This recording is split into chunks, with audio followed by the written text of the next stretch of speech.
Hi friends, ಎಲ್ಲರಿಗೂ ನಮಸ್ಕಾರ. ನಾನಿವತ್ತು ಚಿಕನ್ ಎಗ್ ಚಿಲ್ಲಿ ಮಾಡ್ತಿದ್ದೀನಿ. ಮೊಟ್ಟೆ ತಗೊಂಡಿದ್ದೀನಿ.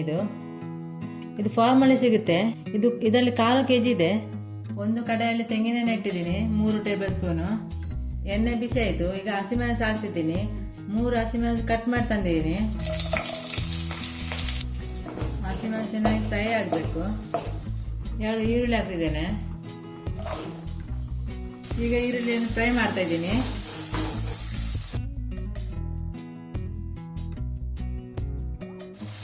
ಈರುಳ್ಳಿ ಚೆನ್ನಾಗಿ ಫ್ರೈ ಆಯಿತು.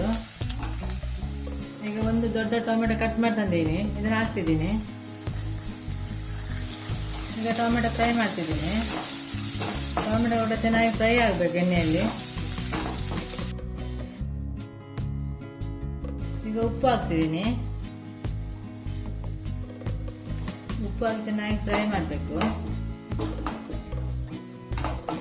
ಟೊಮೆಟೊ ಈರುಳ್ಳಿ ಎಲ್ಲ ಚೆನ್ನಾಗಿ ಸ್ಮೂತ್ ಆಗುತ್ತೆ ಉಪ್ಪು ಹಾಕಿ ಫ್ರೈ ಮಾಡಿದ್ರೆ ಮೊದಲೇ.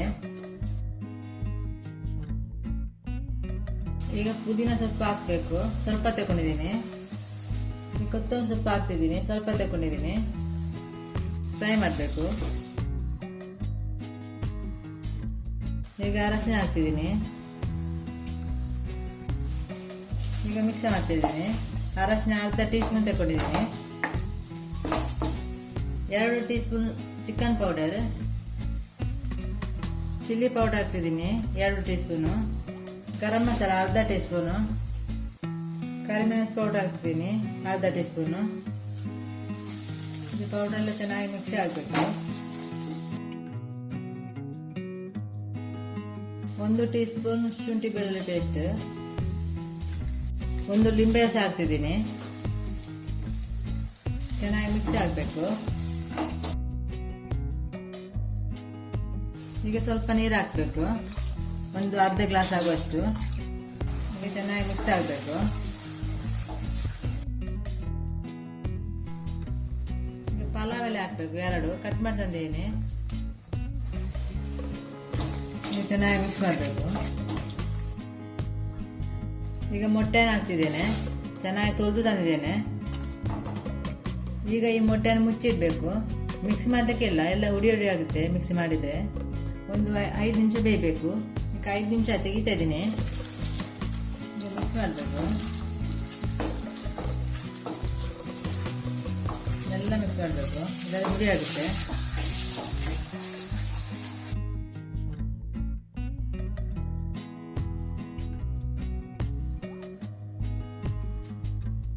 ಈಗ ಮಿಕ್ಸ್ ಆಯಿತು, ಸಾಕು. ಚೆನ್ನಾಗಿ ಬೆಂದಿದೆ. ಈಗ ಸ್ವಲ್ಪ ಕೊತ್ತಂಬರಿ ಸೊಪ್ಪು ಹಾಕ್ತಿದ್ದೀನಿ. ಕೊತ್ತಂಬರಿ ಸೊಪ್ಪು ಹಾಕಿ ಮಿಕ್ಸ್ ಮಾಡ್ತಿದ್ದೀನಿ. ಇನ್ನೂ ಹುಡಿ ಆಗುದಿಲ್ಲ, ಅದು ಮೊದಲು ಹಾಕುವಾಗ ಹುಡಿ ಆಗುತ್ತೆ. ಹಾಕಿದ ತಕ್ಷಣ ಮಿಕ್ಸ್ ಮಾಡಿದರೆ.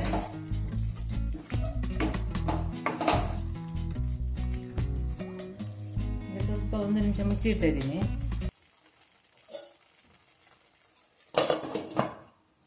ಆಯಿತು ಮೊಟ್ಟೆ ಚಿಲ್ಲಿ. ಇನ್ನು ಗ್ಯಾಸ್ ಆಫ್ ಮಾಡ್ತಾ ಇದ್ದೀನಿ. ನಾನು ಓಡ್ ತಗೊಂಡಿದ್ದೀನಿ 1 ಪ್ಲೇಟಲ್ಲಿ. ಇದು ನಾನು ಬೆಳಿಗ್ಗೆ ಮಾಡಿದ್ದೆ ಓಡ್ಪಲ್ಲೆ. ಈಗ ಮೊಟ್ಟೆ ಚಿಲ್ಲಿಯನ್ನು ಹಾಕ್ತಿದ್ದೀನಿ. ಇದು ಹಸಿ ಮೊಟ್ಟೆ ಚಿಲ್ಲಿ. ಇದು ಅನ್ನಕ್ಕೂ ದೋಸೆ ಯಾವುದಕ್ಕೂ ಆಗ್ತದೆ. ನಾನು ಓಡ್ಪಲ್ಲೆ ತಗೊಂಡಿದ್ದೀನಿ. ತುಂಬ ಚೆನ್ನಾಗಿ ಆಗುತ್ತೆ ಇದು ಮೊಟ್ಟೆ ಚಿಲ್ಲಿ.